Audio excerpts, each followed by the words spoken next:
The cruelest verdict is the one passed before anyone asks for the truth. My name is Claire Bennett, and for 5 years I lived inside the Moretti estate without anyone truly seeing me. Every morning began at 4:30 a.m., long before the sun painted the Connecticut hills with pale gold. I knew which floorboards creaked, which windows rattled when the wind turned east, and exactly how Mr. Moretti preferred his coffee waiting outside his study at precisely 6 a.m. 2 sugars. No cream. The mug warm just enough to hold comfortably, never hot enough to burn his hand. I never learned those details because someone ordered me to. I learned them because invisible people survive by noticing everything. The estate itself looked less like a home and more like a private kingdom carved from gray stone and old money. Visitors admired the marble staircase, the towering fireplaces, the priceless paintings, and the endless gardens stretching across nearly 50 acres. They never noticed the fingerprints polished away from crystal glasses or the fresh flowers that somehow appeared every morning before breakfast. They never noticed the woman quietly making sure perfection stayed perfect. That woman was always me. Adrian Moretti rarely spoke more than a few words to the household staff. His voice was calm, measured, impossible to read. Some employees feared him because of the stories whispered outside these gates. Others respected him because every paycheck arrived exactly on time, every promise was kept, and every family emergency received help without questions. I didn't know which version of him was real. Maybe both were. Maybe neither. My job wasn't to understand him. My job was to make sure his world never slipped out of place.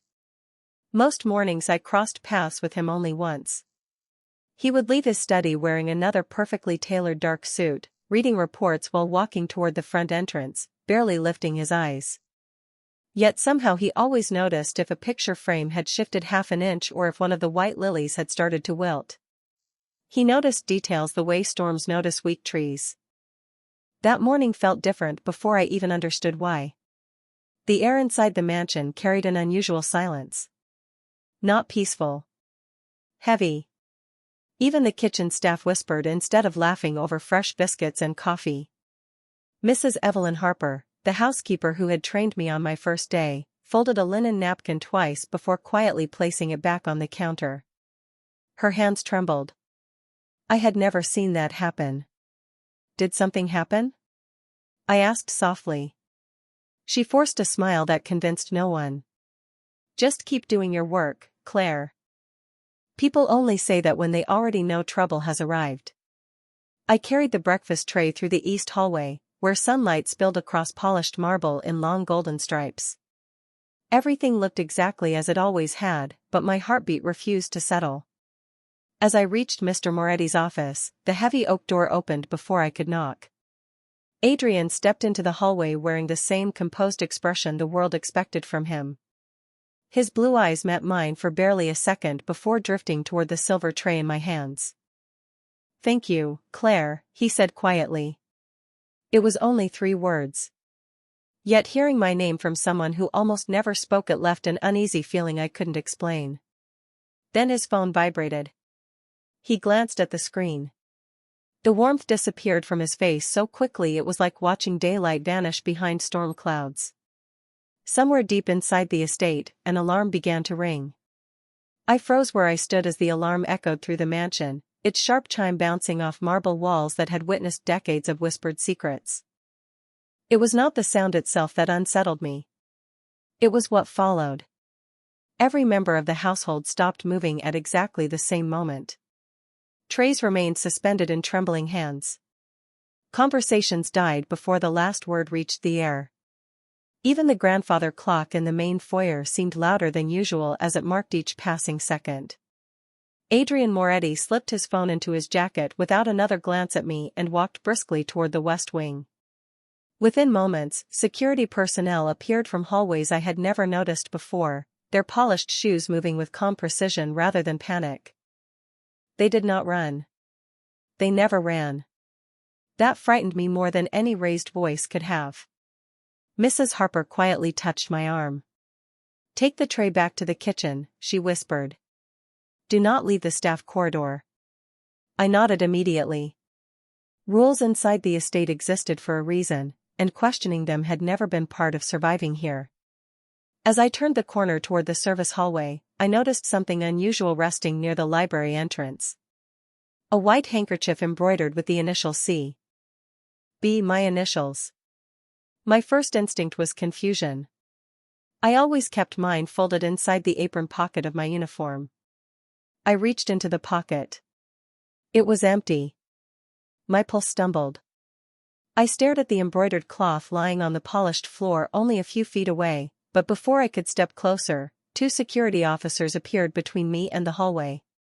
"Miss Bennett," one of them said politely, "please return to the kitchen." His tone remained respectful, but it left no room for discussion. I obeyed, although my thoughts refused to settle. The missing handkerchief lingered in my mind like a splinter I could not remove.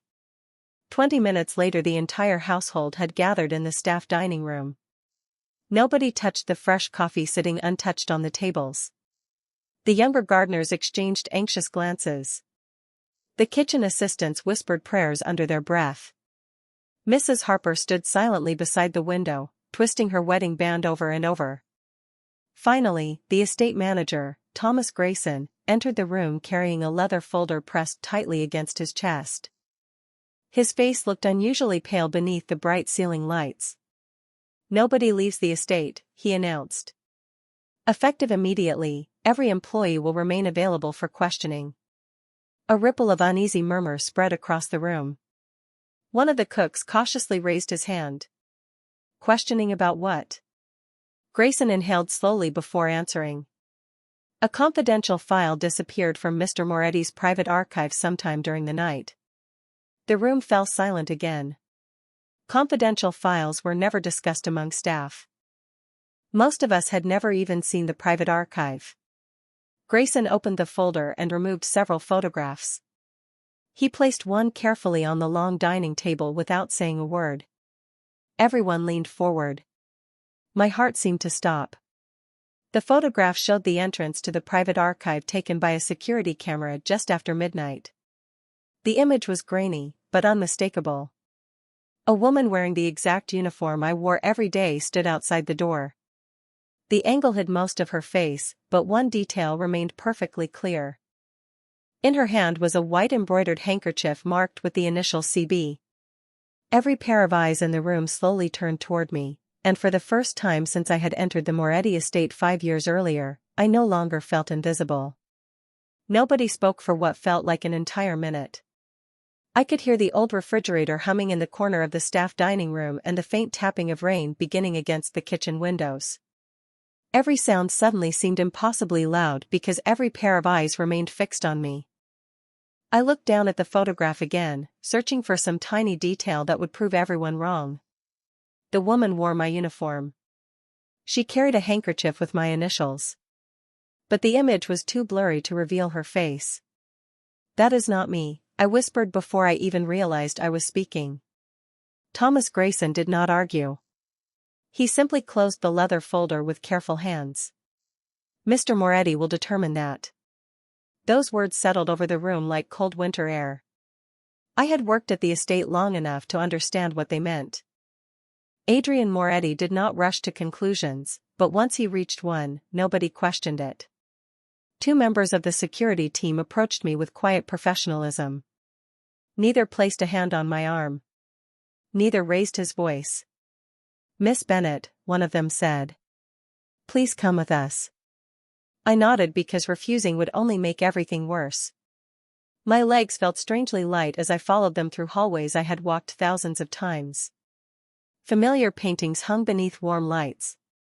Fresh lilies still filled crystal vases. The scent of polished wood and coffee drifted through the air exactly as it had every morning before this one. Everything around me remained beautifully ordinary while my own world quietly came apart. We passed other employees standing silently against the walls. Some avoided looking at me altogether. Others watched with expressions filled with pity rather than suspicion. Mrs. Harper stood near the grand staircase clutching a folded dish towel against her chest. As I walked by, she gave the smallest shake of her head, almost as though she wanted me to remain calm. I held on to that gesture more tightly than I wanted to admit. Instead of leading me downstairs to the security offices, they escorted me toward the East Ballroom. My heartbeat quickened. The ballroom was reserved for family gatherings, charity events, and meetings that affected everyone connected to the Moretti organization. I had cleaned its polished floors hundreds of times, but I had never entered through the front doors as a participant. The massive oak doors slowly opened. Morning light poured through towering windows overlooking the gardens, illuminating a long table positioned beneath an enormous crystal chandelier.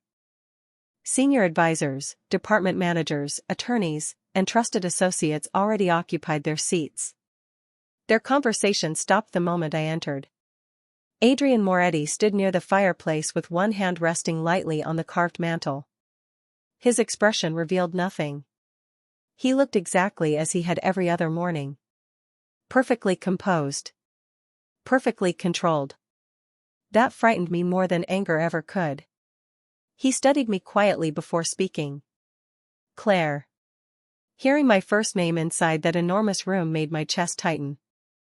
Have you ever entered my private archive? No, sir. Have you ever removed confidential documents from this estate? Never. His eyes remained on mine for several long seconds.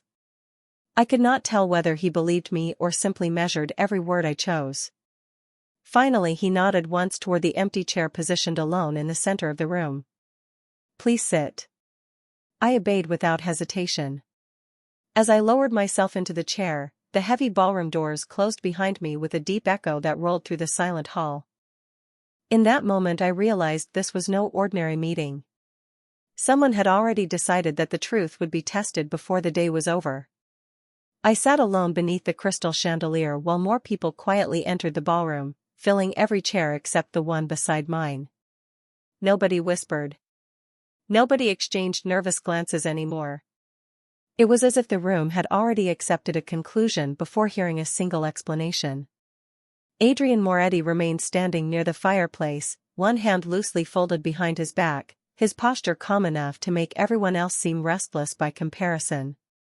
Outside the towering windows, the rain had grown steadier, tracing silver lines across the glass until the gardens beyond looked blurred and distant. The silence stretched so long that I could hear my own breathing. Finally Adrian spoke. A confidential file disappeared from my archive sometime between 11:30 last night and 12:15 this morning. His voice was steady, carrying effortlessly across the room. Only 6 people possessed authorized access. He paused for only a moment. None of them entered the archive. Thomas Grayson stepped forward and placed several printed photographs on the polished table. One showed the hallway outside the archive. Another displayed the electronic access panel. A third captured the blurry figure wearing my uniform. Security records indicate no forced entry, Grayson explained. Someone familiar with the estate entered through a service corridor. Adrian slowly shifted his gaze toward me. Claire. Yes, sir. Where were you at midnight? I searched my memory carefully. I finished preparing the breakfast inventory shortly before 11. Mrs. Harper asked me to organize the linen storage room. I believe I returned to the staff quarters around 12:15. Did anyone see you? I hesitated. I do not know. That single answer seemed to ripple through the room more loudly than any accusation. One of the senior advisors leaned toward another, exchanging a quiet look that needed no words. Adrian noticed it immediately. If anyone wishes to speak, he said without raising his voice, speak openly. A man seated near the end of the table adjusted his glasses. Mr. Moretti, Miss Bennet has always appeared trustworthy. However, appearances have misled greater men than us. Another advisor nodded slowly. The evidence deserves serious consideration. Their words were measured, respectful, almost gentle. Somehow that hurt more than open hostility would have. I looked directly at Adrian. Sir, I did not enter your archive. My voice sounded steadier than I felt. I have never touched your confidential files. He held my gaze without blinking. Then explained the handkerchief. I swallowed. I cannot explain the uniform. I cannot explain why your initials appear at the scene. I lowered my eyes for the first time that morning. I cannot explain something I did not do. The ballroom became painfully quiet again. Adrian walked slowly from the fireplace toward the long table, his footsteps soft against the marble floor. When he reached the photographs, he studied each one carefully instead of looking at me. 5 years, he said almost to himself. Not a single disciplinary report. Not one complaint from any supervisor. Every performance review described the same qualities. Reliable. Honest. Quiet. He lifted the photograph showing the embroidered handkerchief. Today every piece of evidence points in the opposite direction. I felt my heartbeat echo inside my ears. Evidence can be arranged, I said softly. Several heads turned toward me. It was the boldest sentence I had ever spoken inside the Moretti estate. Adrian looked up immediately. Something unreadable flickered behind his blue eyes before disappearing as quickly as it had come. He carefully placed the photograph back onto the table. Perhaps, he replied. Or perhaps truth simply arrives wearing an unexpected face. No one spoke after that. Then the ballroom doors opened once more, and another member of the security team hurried inside carrying a sealed envelope that, judging by Adrian's expression alone, threatened to change everything. The security officer crossed the ballroom without a single wasted step and handed the sealed envelope directly to Adrian. Nobody moved. Nobody even reached for the glasses of water sitting untouched along the polished table. Adrian broke the seal with deliberate care, unfolded the single sheet inside, and read it once without changing his expression. Then he read it again. For the first time that morning, I noticed the slightest tightening around his eyes. He handed the document to Thomas Grayson. The estate manager studied the page, his confidence fading almost immediately. Several advisors leaned forward, silently waiting for an explanation that did not come. Adrian looked toward the head of security. Who prepared this report? Our internal investigation team, sir. Verified? Twice. Adrian nodded once before returning his attention to me. Miss Bennett. Hearing the formal title instead of my first name created an unexpected distance between us. Yes, sir. Your employee identification card entered the West Service corridor at 11:58 last night. A low murmur spread around the room. I stared at him in disbelief. That cannot be true. Thomas placed another photograph onto the table. This one showed a digital access log with my employee number clearly displayed beside the recorded time. My stomach dropped.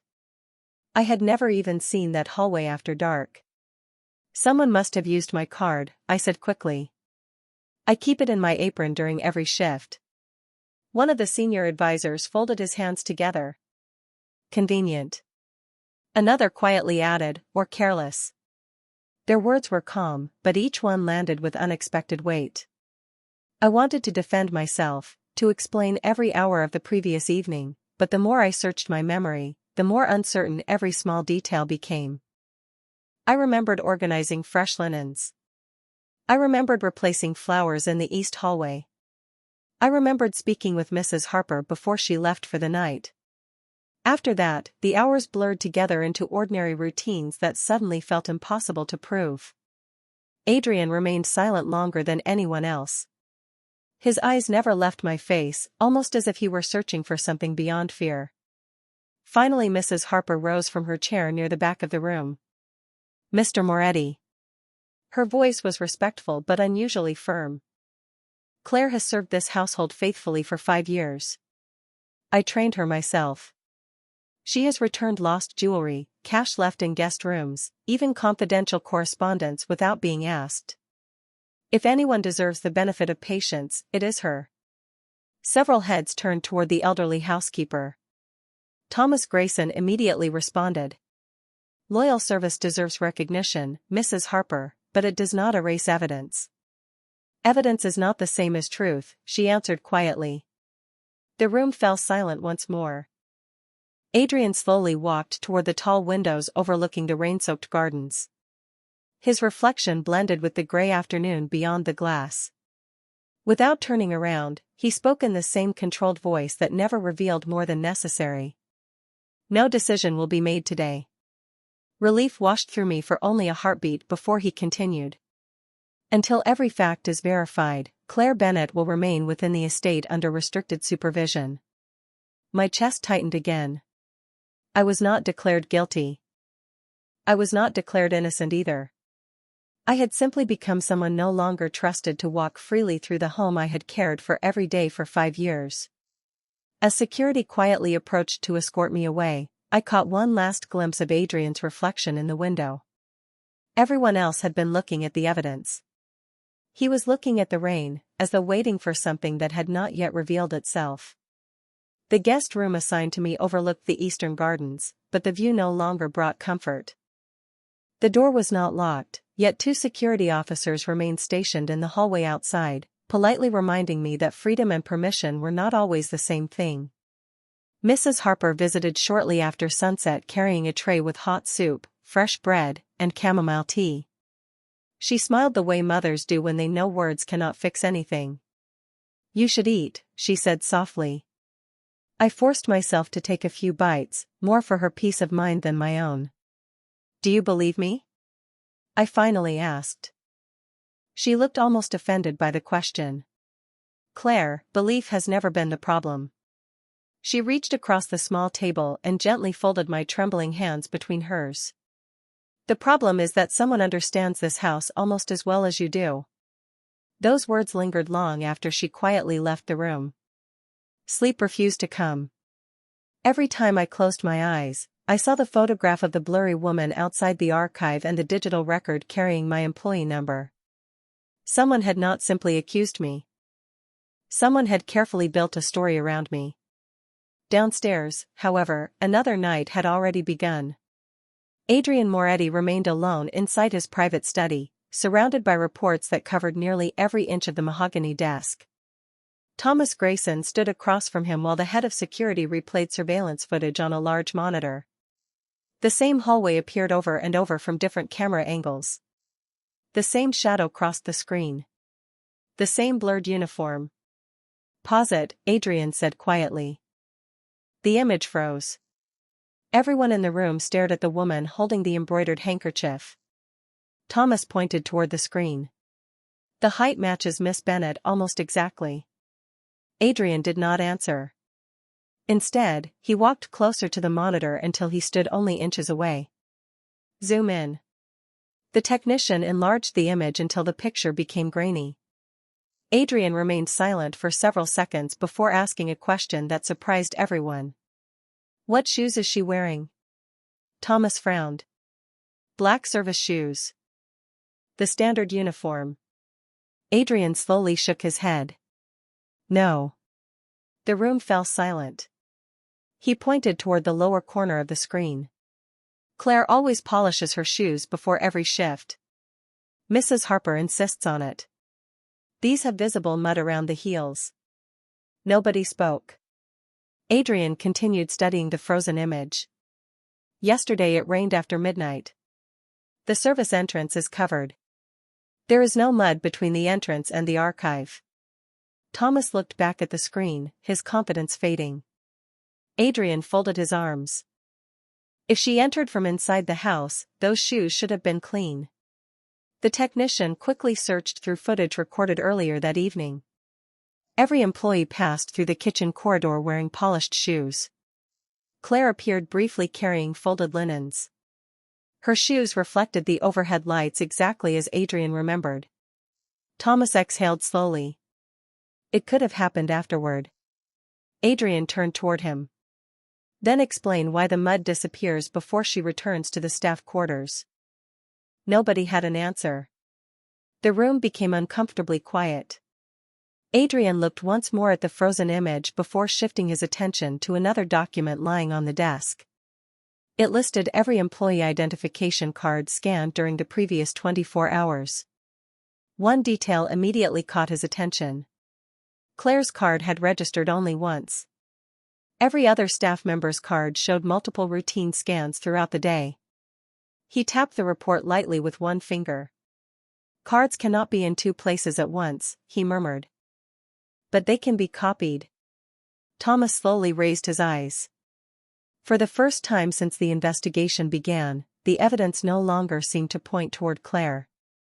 It pointed toward someone intelligent enough to make certain that it did. Morning arrived without bringing any peace. I had measured time by the footsteps outside my door, by the changing light across the hardwood floor, and by the untouched breakfast growing cold on the tray beside the window. Every hour that passed made me wonder whether silence looked too much like guilt. Shortly after 9 o'clock, one of the security officers knocked gently before opening the door. "Mr. Moretti would like to speak with you." His words were polite, but my stomach tightened anyway. I followed him through the familiar hallways, noticing how every employee suddenly found another direction to look as I passed. Nobody whispered anymore. They simply watched. We stopped outside Adrian's private study instead of the ballroom. That alone surprised me. The officer opened the door, then quietly stepped back into the hallway. Adrian stood beside the large windows overlooking the gardens, a leather folder resting on his desk. Morning sunlight broke through the clouds for the first time in 2 days, filling the room with soft light that somehow made everything feel even more serious. He gestured toward the chair opposite his desk. "Please sit, Claire." His voice remained calm, but there was something different beneath it. Curiosity had replaced certainty. I folded my hands together to hide the slight tremble in my fingers. He remained standing for several moments before speaking. "I reviewed every report again last night." I waited. Some details do not fit.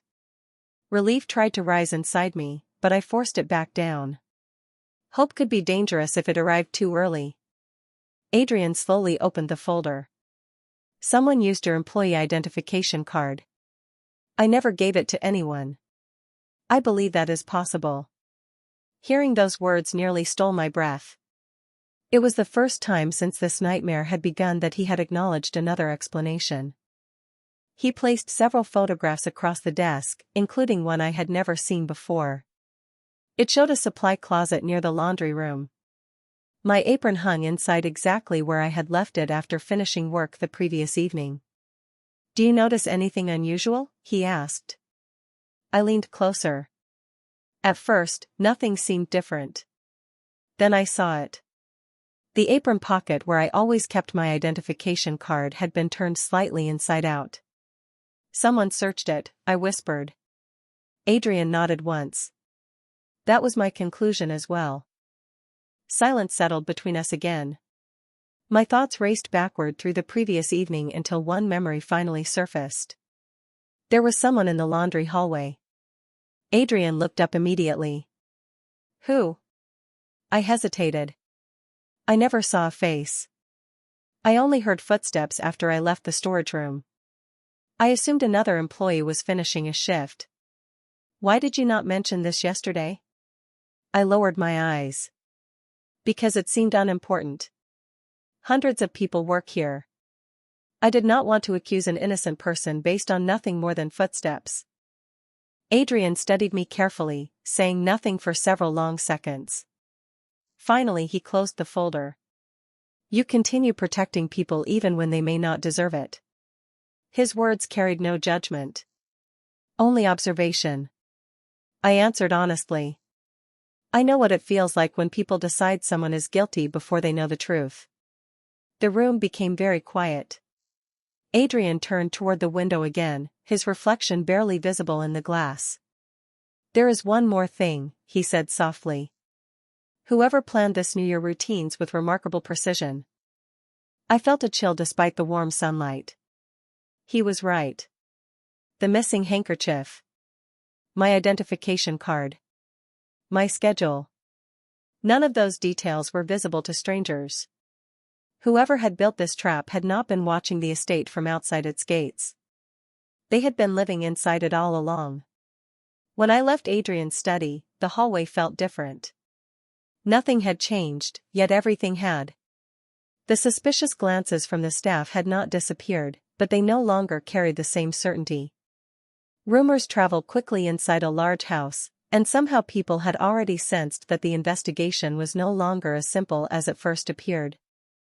Mrs. Harper met me near the grand staircase with a basket of freshly folded towels balanced against her hip.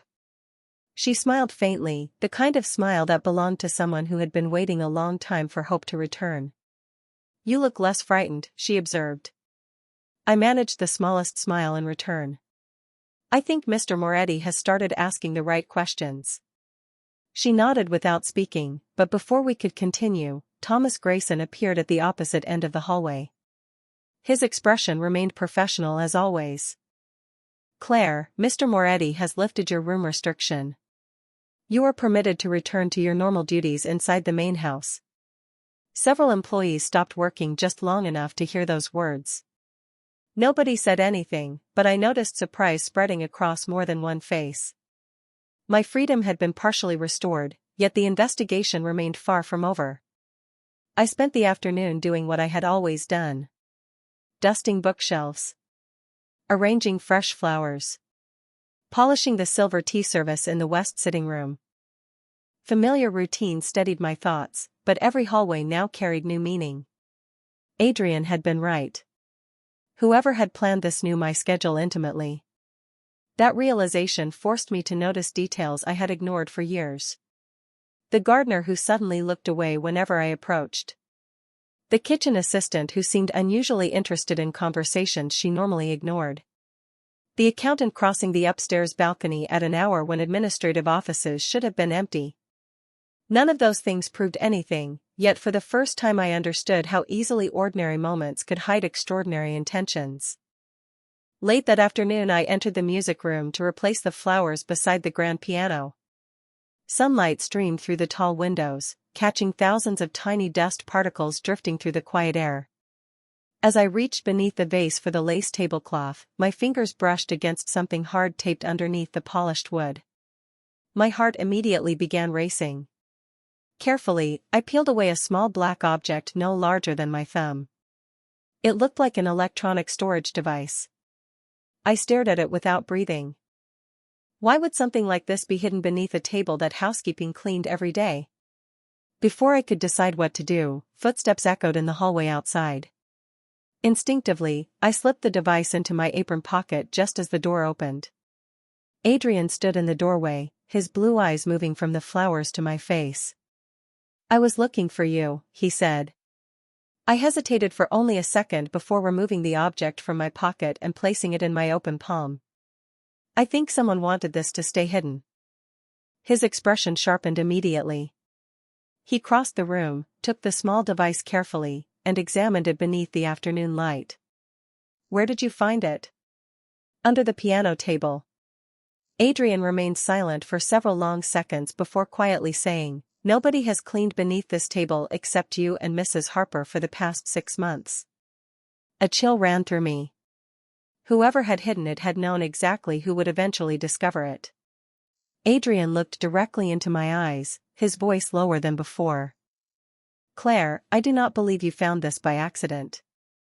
I believe someone wanted you to find it before anyone else. The question is why."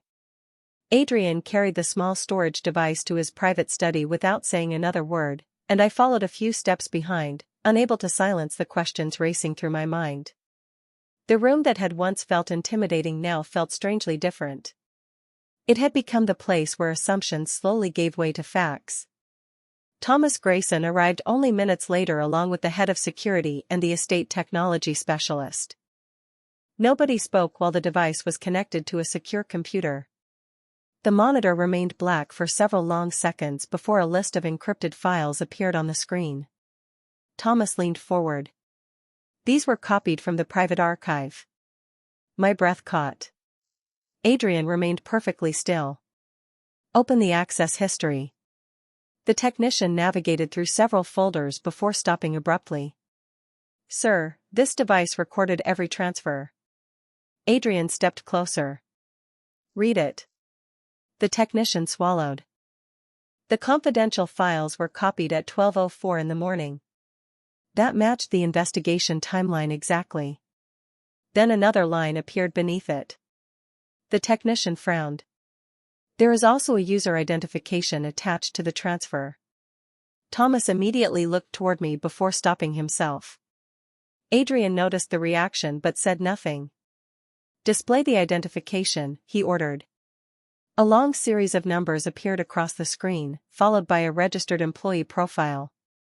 The room became completely silent. It did not belong to me. It belonged to Thomas Grayson. Nobody moved. Nobody even seemed to breathe. Thomas stared at the monitor as though it had suddenly begun speaking another language. That is impossible, he whispered. Someone altered the record. Adrian kept his eyes on the screen. Can these records be changed? The technician answered without hesitation. Not after they are written to the device. They become permanent. Thomas took one slow step backward. Sir, someone is framing both Claire and me. Adrian finally turned to face him. His expression remained calm, but his voice had become noticeably quieter. Perhaps. That single word carried more weight than an accusation. Thomas tried again. I have managed this estate for 12 years. You know me. Adrian nodded once. I do. Another long silence followed. Then Adrian walked toward the desk and picked up the original investigation folder. He slowly removed the photographs that had pointed toward me, laying them beside the newly discovered digital record. Interesting, he murmured. Every piece of physical evidence led to Claire. Every piece of digital evidence now leads to Thomas. He looked at both of us in turn. That is too symmetrical to be a coincidence. His words settled over the room like a cold realization. Someone had not merely planted evidence.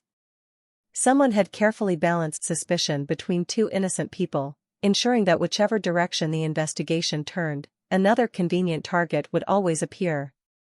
The true architect remained safely hidden behind the confusion. Adrian folded the folder closed. Neither of you leaves the estate. Thomas looked stunned. I remained silent. Surprisingly, I agreed with the decision.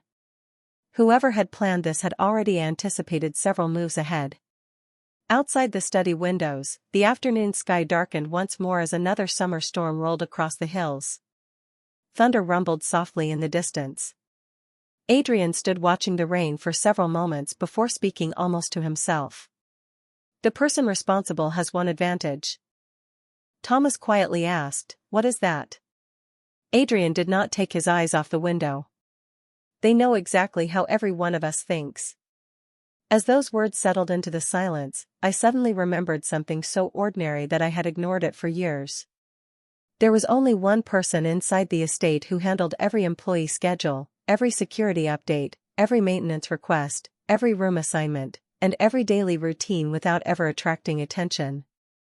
The realization sent a chill through me, because for the first time since this nightmare began, I believed I knew where the real answers had been hiding all along. The memory struck me so suddenly that I stopped walking in the middle of the hallway. Adrian noticed immediately. Claire. I looked at him, my heartbeat climbing with every passing second. There is someone else. He studied my face without interrupting. The person who prepares every weekly staff schedule also updates temporary room assignments whenever guests arrive. They coordinate maintenance requests with security. They know which employees work each hallway and exactly where every identification card is supposed to be throughout the day. Adrian's eyes narrowed slightly. The administrative coordinator. I nodded. Emily Carter. Thomas Grayson looked genuinely surprised. Emily has been with the estate for almost 8 years. Exactly, I replied quietly. Nobody notices her because everyone depends on her. Adrian did not waste another second. Bring Miss Carter to the library. His voice remained calm, but everyone in the room moved immediately. 20 minutes later, the atmosphere inside the library felt completely different from the earlier hearing in the ballroom. There were no long tables or rows of advisors. Only Adrian, Thomas, Emily, myself, and 2 members of security stood among towering bookshelves that smelled faintly of leather and cedar. Emily entered carrying a clipboard, looking more confused than frightened. She was in her early 30s, neatly dressed, with chestnut hair pulled into a simple knot. She offered Adrian a polite smile. "You asked to see me, sir?" Adrian gestured toward a chair but remained standing himself. "Please tell me about your responsibilities." She answered confidently. "Employee schedules, visitor coordination, temporary access requests, room assignments, maintenance calendars, and communication between departments." "Do you also process replacement employee identification cards?" She blinked once. "Only when approved by management." Adrian nodded slowly. "Can duplicate cards be created during that process?" Emily hesitated for the first time. "Technically, yes. If the original is reported damaged." Adrian placed Claire's access log on the table. "Was such a request submitted for Miss Bennett?" Emily looked at the document before shaking her head. "No." Adrian slid another folder toward her. "Then explain why a duplicate authorization sequence matching her employee identification appeared in our system." The color slowly faded from Emily's face. She reached for the papers with noticeably unsteady hands. I cannot explain this." Adrian remained silent. The room waited. Finally he walked toward one of the bookshelves instead of toward her. "Claire remembered something important today," he said quietly. "The person who could observe every routine without attracting attention." Emily lowered her eyes. Nobody spoke for several long seconds. Then Adrian turned back toward her. "I have one question." She looked up. "If someone requested a temporary duplicate card without creating an official record, could it be done?" Emily closed her eyes briefly before answering. "Yes." The single word echoed through the quiet library. Thomas looked stunned. "Who requested it?" Emily's shoulders slumped as though she had been carrying something unbearably heavy for a very long time. "Nobody forced me," she whispered. "I thought I was helping protect the estate." Adrian did not interrupt. "A man contacted me months ago claiming confidential information was being sold from inside the organization. He said he needed proof before innocent people were harmed. He convinced me to create a duplicate card so he could secretly investigate without alarming anyone." My stomach tightened. "Did you ever meet him?" Emily slowly shook her head. "Never face to face. Everything happened through anonymous messages." Adrian's expression remained unreadable, but one truth had finally become undeniable. Emily had made a terrible mistake, yet she had not designed the trap. She had merely become another piece inside a far larger plan. Adrian looked toward the rain falling beyond the library windows and spoke so quietly that everyone leaned forward to hear him. "The person we are looking for has never needed to enter this house. They have been directing people inside it from the very beginning." The library fell silent after Emily's confession, but instead of feeling victorious, I felt exhausted. The mystery had not ended. It had simply changed shape. Emily had been manipulated as surely as I had. She wiped away quiet tears with trembling fingers, repeating that she believed she was protecting everyone inside the estate. Adrian listened without interruption. When she finished, he dismissed the security officers with a slight nod. "Miss Carter will remain in the East office until further notice," he said calmly. "She is not to be treated as a criminal." The officers acknowledged the order immediately. After everyone else left, only Adrian and I remained inside the library. Rain continued to fall against the tall windows, softer now, almost peaceful after 2 days of relentless storms. I stood near the shelves pretending to straighten a row of books simply to keep my hands occupied. Adrian remained beside the fireplace, staring at the dying embers. "Claire." I turned toward him. "Yes, sir." He was quiet for several moments before speaking again. "I owe you an apology." I looked at him, unsure I had heard correctly. Adrian Moretti was a man whose authority filled every room before he entered it.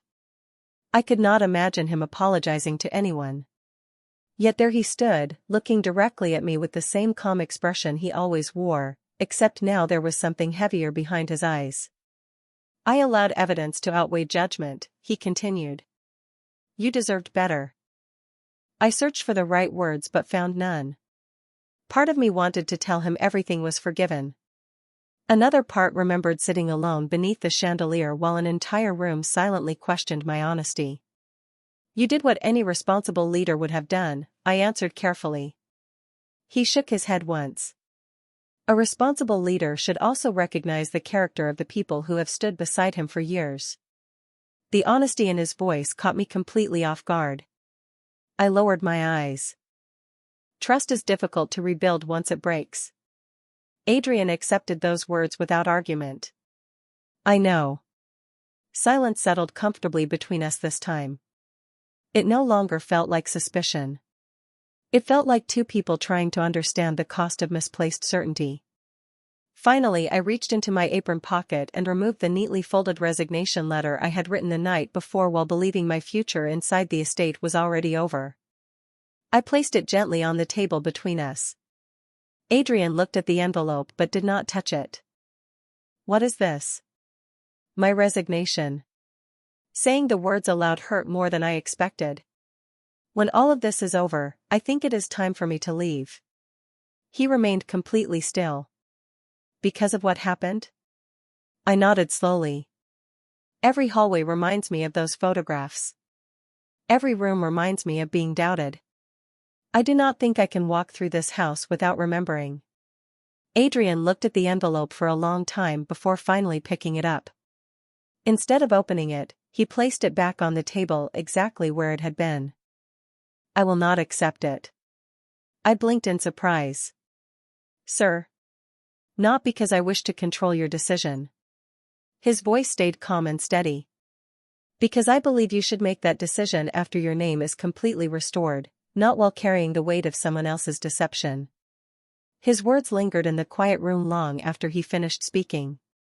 For the first time since this nightmare had begun, I realized he was no longer trying to protect only the estate.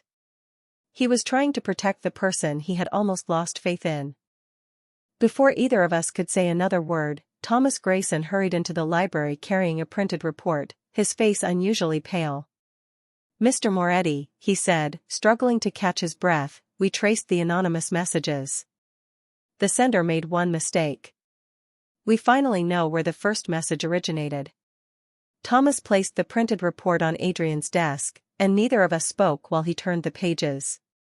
The room was so quiet that I could hear the rain slowing outside, each drop striking the library windows with less urgency than before. Adrian scanned every line with the same patience that had carried him through the entire investigation. Finally, he looked up. Where? Thomas pointed to a highlighted section near the bottom of the page. The first anonymous message was routed through a public network at a small train station nearly 80 miles from here. I frowned. That does not identify a person. No, Thomas admitted. But the security cameras at the station recorded everyone using the waiting area during that hour. Adrian remained silent. Were the recordings preserved? Thomas nodded. Yes. Our team compared them with visitor records from the estate over the past year. He paused before taking a slow breath. One face appeared in both places. Adrian looked directly at him. Who? Thomas slid a photograph across the desk. It showed a well-dressed man stepping off a train carrying nothing more than a leather briefcase.